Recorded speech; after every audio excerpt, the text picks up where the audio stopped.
da origem da festa, do porquê da alternância na data de comemoração de ano em ano, e também se de fato Jesus morreu na sexta-feira, porque há divergência segundo pesquisadores teólogos. Vamos lá. Primeiro vamos falar acerca da origem do termo Páscoa e também do simbolismo, de acordo com a tradição ou cultura católica apostólica romana. A palavra Páscoa quer dizer passagem, vem do hebraico pechar, ou pechar, que foi a festividade que ocorreu após o povo israelita ter saído das garras das mãos de Faraó e ter passado o Mar Vermelho. Então, no outro lado, eles comemoraram a bênção de Deus, né? O livramento, e sair então dessa escravidão, né? Então eles começaram a comemorar a Páscoa, que tem um significado de libertação do povo israelita da escravidão do Egito, ou no Egito, pelas mãos do rei Faraó. Então daí que surge. Portanto, o povo judaico comemora a Páscoa já há mais de 3.000 anos, precisamente 3.500 anos, que nós estamos falando desse evento do povo israelita passando pelo Mar Vermelho, cerca de 1.500 anos antes de Cristo. Então vem daí o termo Páscoa, que depois vai simbolizar, tipologicamente, melhor dizendo, em Cristo Jesus, exatamente essa passagem, essa libertação, porque simboliza a morte e ressurreição de Cristo. E tanto é assim que Paulo vai chamar Jesus de Cordeiro Pascual, que era exatamente preparado um cordeiro na festa para cear, e inclusive só poderia participar da Páscoa quem fosse circuncisado. Do mesmo modo, de acordo com as igrejas institucionais cristãs, você só pode tomar a ceia, né, ou participar dela por meio do batismo, ou seja, quando você é batizado, né, na fé protestante você é batizado, então já passa a participar da ceia. Na católica tem a fase do batismo, depois da crisma, então aí você passa a participar da hóstia. E vem tudo da tradição judaica, portanto. Agora nós vamos aos simbolismos que estão aí, né, no comércio, principalmente, até porque há evidências históricas de que essa festa fosse pagã, já existisse antes mesmo de comemorar a Páscoa, ou os povos que não seguiam o Deus israelita, o hebreu, eles comemoravam a Páscoa do modo deles, os povos pagãos, principalmente aí dos egípcios, tinham uma comemoração parecida nesse sentido. Esses simbolismos, que mais tarde, depois já na era cristã, passam a ser incluídos, e a Igreja Católica então passa a dar ênfase a eles, dizendo que representa Cristo, né? Representa exatamente a Páscoa, o Cordeiro e outros símbolos, também de origem de festas pagãs. Então, os simbolismos. Temos, em primeiro lugar, o simbolismo do ovo. Nasceu esse simbolismo do ovo, né? Que quer dizer nascimento, adveio das culturas pagãs, que acreditavam que o ovo era o começo de tudo, de vida. Povos pagãos davam ovos, segundo alguns historiadores, coloridos e desejavam boa sorte para as pessoas. E isso foi passando desde o ovo de galinha para o ovo de madeira, prata, ouro, até chegar o de chocolate. Mas há uma coisa muito interessante com relação a esse ovo, que é exatamente o paganismo, né? Que você vai perguntar, o coelho não dá ovo? Como é que o ovo e o coelho estão associados? São símbolos.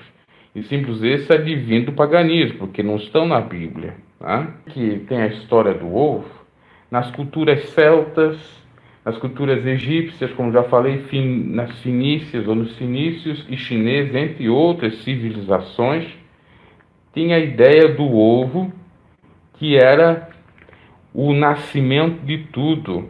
A partir do ovo nasceu o mundo, chamado ovo cósmico.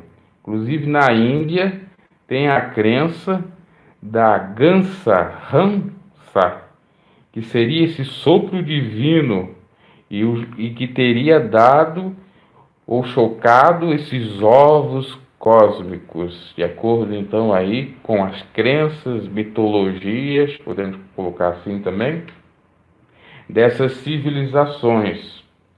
Inclusive, essa passagem que eu falei,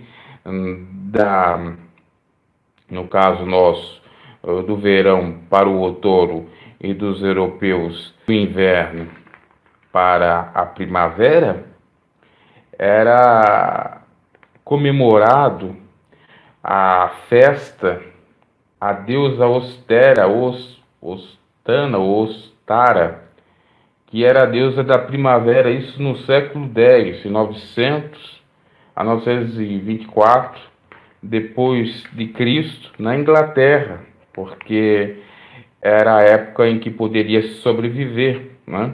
Porque no inverno rigoroso europeu era difícil, então se fazia cultos ou festividades a essa deusa da primavera. Olha só. E daí surgiu então esse pensamento com relação ao ovo, né? E com relação à primavera, né? A mudança do tempo frio, o tempo um pouco mais ameno, já era conhecido na cultura grega por nome de deusa Persefone e em Roma como Ceres, ou Cheves. Então, o ovo vem da tradição do paganismo de doar ovos coloridos para as pessoas, desejando boa sorte. Mas se fosse só isso, nós vimos ainda mais a origem do ovo, que é querer substituir a criação por Deus do pó da terra por esse ovo cósmico, segundo essas tradições pagãs. Então quer dizer que nós surgimos do ovo. Aí vem aquela dúvida: quem nasceu primeiro, o ovo ou a galinha? Possivelmente advém dessas crenças. Aqui no caso, na Índia, é da gansa e do ovo, tá? Então nós não podemos dar crédito a isso. E o que a Igreja Católica adotou, né, oriunda aí do paganismo, o sincretismo, a mescla dessas crenças do povo pagão, claro, para atrair fiéis, para fazer prosélitos. Então ela adequou, ela trouxe nos seus rituais, nas suas liturgias e nas suas festividades, isso passando por Constantino. Obviamente que quando eu falo ali da deusa da primavera, estamos falando já pós-Constantino, mas outrora, com relação ao ovo cósmico, isso já é muito antigo, tá? O pensamento de que o mundo teria esse ovo cósmico. Então, parece que é simples, né? Ah, não é um ovinho significativo, é uma representação, um simbolismo, mas um simbolismo nós vamos procurar realmente lá da sua origem, que quer substituir a criação por parte de Deus, né? Que fosse do ovo, do nada surgiu o ovo, né? Esse ovo cósmico, e mesmo que fosse Deus, não, foi Deus que criou o ovo. Mas Deus não criou nós a partir de ovo algum. Deus criou nós a partir do pó da terra, conforme está na Bíblia Sagrada. Se nós não cremos nisso, então não adianta nós não cremos em Deus, porque isso não procede. Obviamente que agora, por causa disso, não vamos comer um chocolate, não vamos comer um ovo, não vamos chegar a esse extremismo. Mas o fato de nós comemorarmos, ou até dizer, não, o ovo representa a vida. Representa a vida, mas uma vida que não é tão vida assim, que não é a divina do Criador, né? É de um paganismo. O segundo, que é até clássico, simbolismo é do coelho, que quer dizer fertilidade. E ele simboliza, de acordo com a Igreja Cristã Católica, né, a missão que a Igreja tem de propagar o Evangelho, né? A missão fecunda, ou o poder de Cristo fecundo de pegar o Evangelho. Nesse sentido, mais ou menos. Até aí, com relação ao coelho, até em Provérbios fala, né, do coelho, para nós atentarmos para o que o coelho faz. Com relação ao coelho representar a fertilidade ou substituir a verdadeira vida em Cristo, há um problema, né? Porque na Bíblia não diz isso. Consideremos com relação ao ovo, né? Menos mal, digamos assim. O terceiro símbolo, são 12 símbolos, tá? A cruz, que representa o sofrimento de Cristo. Isso é um símbolo aí dos católicos há muito tempo, né? Desde o início, praticamente, das igrejas.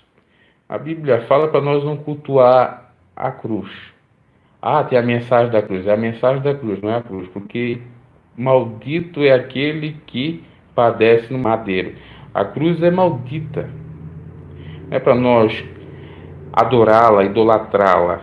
Porque se nós estamos idolatrando a cruz, ou pensando que é através da cruz que nós carregamos, o crucifixo, que os demônios vão ser expulsos, que eu vou ser livre de qualquer mal, isso é uma falácia, balela criada pelos mercenários, que usam de artefatos, objetos, dizendo que são sacros, santos, para se enriquecerem, tá? Porque isso não tem embasamento bíblico, porque a fé é o firme fundamento das coisas que se esperam e a prova das coisas que se não veem, ok? Mas como símbolo da igreja, tá? Digamos aí, dos males, o menor. Pois vem o pão e o vinho, que representam, isso é bíblico, né? O corpo e o sangue de Jesus. O quinto simbolismo, o cordeiro, né? Que representa Jesus, o cordeiro imaculado que tira o pecado do mundo. Também é bíblico e também era usado esse cordeiro na festa da Páscoa mesmo, dos judeus. E Jesus simboliza esse cordeiro que pagou o sacrifício para nos salvar. Sexto simbolismo da Páscoa, o círio com C, que é uma grande vela que a igreja acende no sábado de Aleluia, representando a luz de Cristo para todos, para os povos. E tem nesta vela os seguintes dizeres: Alfa e Ômega, né, a primeira e a última letra do alfabeto grego, e também Deus, o princípio e o fim de tudo. Temos o sétimo simbolismo, o colomba, ou a colomba pascual, que é um bolo em forma de pomba de paz, né? É um outro simbolismo que representa o Espírito Santo. O girassol, porque busca falar acerca da luz, né? Que está no girassol, a luz de Cristo, radiando para todos. Depois nós temos também a figura do sino, que ao badalar, então, anuncia as celebrações de missas e tal. Temos ainda o décimo, né? Óleos, os óleos. Iosoter, Teosoter, que quer dizer Jesus Cristo, Filho de Deus, é o nosso Senhor. Mais ou menos assim, essa abreviação aí. E ainda por último, nós diríamos o trigo e a uva, que representam o pão e vinho também, e está na Santa Missa simbolizando o Cordeiro Pascual ou a Páscoa e também a Trindade Santa. Então são esses os simbolismos que a Igreja Católica utiliza. Veja só, o comércio ganha bastante com essa festividade, não é verdade? Ritualismos.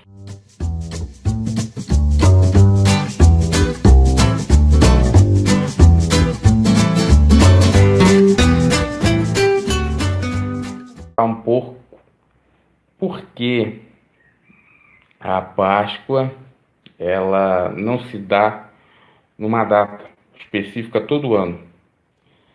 E ela pode ser no dia 22 de março, ou até mesmo mais tarde, num outro ano, no dia 24, 25 de abril. É porque a igreja, ela passou, era cristã, a definir esse calendário. E isso se deu no Concílio de Nicéia, em 325 depois de Cristo. Constantino aí estava para ratificar essa data ou as datas para a comemoração dessa festividade. Então eles se baseavam na lua imaginária ou lua eclesiástica. E a partir desse calendário, né, é que eles então definiu a data para a Páscoa, que era o conhecido, ou é ainda, né, o equinócio, que quer dizer igual à noite, quando o Sol chega a passar pelo Equador Celeste, se não me equivoco, esse é o nome, e deixando então o dia com a mesma hora da noite, portanto aí se comemora a Páscoa. Quer dizer, você sabe que aqui no Ocidente, no verão, os dias são mais longos do que a noite. Lá no Ocidente, não, aqui na América, né? Na Europa já é o contrário. E há um dado momento, principalmente aí a chegada para nós do outono e para os europeus da primavera, em que tanto dia como noite tem horas iguais, tem 12 horas, né? Então, a partir disso é que temos as datas, as definições da data, porque de acordo com o calendário lunar, que se parte pelas fases da Lua, e também com a crença, com o estipular da Páscoa, né, da data da Páscoa, ela se dá com a mistura do calendário lunar com o solar. O lunar se dá na primeira lua cheia, o primeiro domingo de lua cheia, para definir o calendário, o dia, a data na Páscoa. E o solar é após, então, obviamente, nós já sabemos, 365 dias ou 366 dias, depende do ano bissexto. Então, ali um cálculo que se faz com a mescla desses dois calendários, tanto o lunar quanto o solar. Lunar tem que ser a primeira lua cheia da primavera ou do outono, né? Primavera para os europeus ou orientais, e para nós aqui da América, então, o outono. Então, é assim que se dá. Então, aí já respondemos o porquê que há essa alternância nas datas cada ano, né? Às vezes é no dia 1º de abril, outras vezes é no dia 30, outros 31, e assim vai, né? Comemorado no primeiro domingo de lua cheia, como já disse, após a entrada da primavera no hemisfério norte e no sul, que é o nosso, no outono, seguindo então um calendário mesclado, intitulado de lunisolar. Faz conta das fases da lua e o solar da volta em torno da Terra. Vamos agora para nos resta falar da veracidade ou não da morte de Cristo, se foi na sexta ou na quarta, porque muitos pensam que foi até mesmo na quarta. Por quê? Jesus disse que no terceiro dia ressuscitaria, né? E muitos confundem terceiro dia, achando que vamos contar sexta, sábado, domingo. Se você for contar, né, perdoa aí por você, não dá exatamente 3 dias ou 72 horas. Por quê? Jesus foi condenado que hora do dia? Antes do meio-dia. Na hora nona ele foi crucificado, 3 horas da tarde, sexta-feira. Então, 3 horas da tarde, sexta-feira, sábado daria um dia e domingo daria 2 dias. Na realidade, nem domingo daria 2 dias, daria um dia e meio, praticamente, porque Jesus ressuscitou de manhã cedo, primeiro dia. Seria domingo de manhã cedo.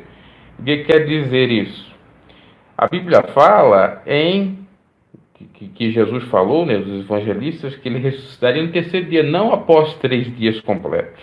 Isso era um costume, inclusive, já do judaísmo, de contar dessa forma, contando com um dia que ocorreu algum fato, né, e assim diante, não contando com o primeiro dia útil ou contando o prazo a partir do dia seguinte. Não, é daquele mesmo dia. Então, isso é falácia. Aí muitos têm aí a teoria, a corrente doutrinária de que Jesus teria nascido na quarta-feira, porque daí fazia jus a tudo. Quinta-feira, sexta-feira, sábado, um domingo de manhã. Passava até de 3 dias, tá? Essa divisão, mas pela Bíblia dá para entender dessa forma. Agora, fato é que nós não sabemos exatamente a data que ele nasceu. O ano ainda se tem dúvida, entre 4 ou 6 antes, não antes, né? Antes de Cristo. Morreu 29 a 33 depois de Cristo. A data exatamente da sua morte, o mês, o dia a gente sabe, mas o dia que eu digo da semana, mas não o número do dia, né? O número do dia, o mês e precisamente o ano não se sabe. E pouco importa, porque para Cristo, o evangelho dele e para Deus, pouco importa datas, meses, anos. Importa nós acreditar que Jesus é Filho de Deus, nasceu, padeceu, foi crucificado e morreu, ressuscitando ao terceiro dia, está à destra de Deus Pai. E a Páscoa, que é Cristo Jesus, São Paulo fala para nós participar da ceia, né? Fazendo memória dele. A ceia do Senhor agora é a Páscoa. Não precisamos mais cultuar como os israelitas e os judeus ortodoxos fazem com relação a Pesach, em celebrar a ceia do Senhor, que nós cremos no Messias, e fazer memória dele até quando ele vir. É claro que tem a questão daqueles que já tomaram, se precisam tomar novamente. Se aqueles que pararam de tomar ou de cear, de acordo com as igrejas e instituições, perderiam a salvação, é uma questão. A Bíblia não deixa isso claro e não fala nesse sentido. Só fala que é para nós lembrarmos dele. Nós podemos lembrar, sem ser essa ceia institucional, né? Uma ceia com os irmãos de fato, fazendo memória e menção de Cristo. E com relação à Páscoa, que é comemorada de ano em ano pela tradição católica, nós podemos aí, por conta do simbolismo que trouxe aqui, rechaçar que não é uma festa cristã, pode ser usada em alguns tempos da era cristã ou algumas passagens bíblicas, mas em Cristo Jesus não tem respaldo nenhum, né? Porque é um sincretismo a crença, né? Sincretismo de várias outras culturas pagãs e que não merece prosperar para que o povo de Deus assim cultue.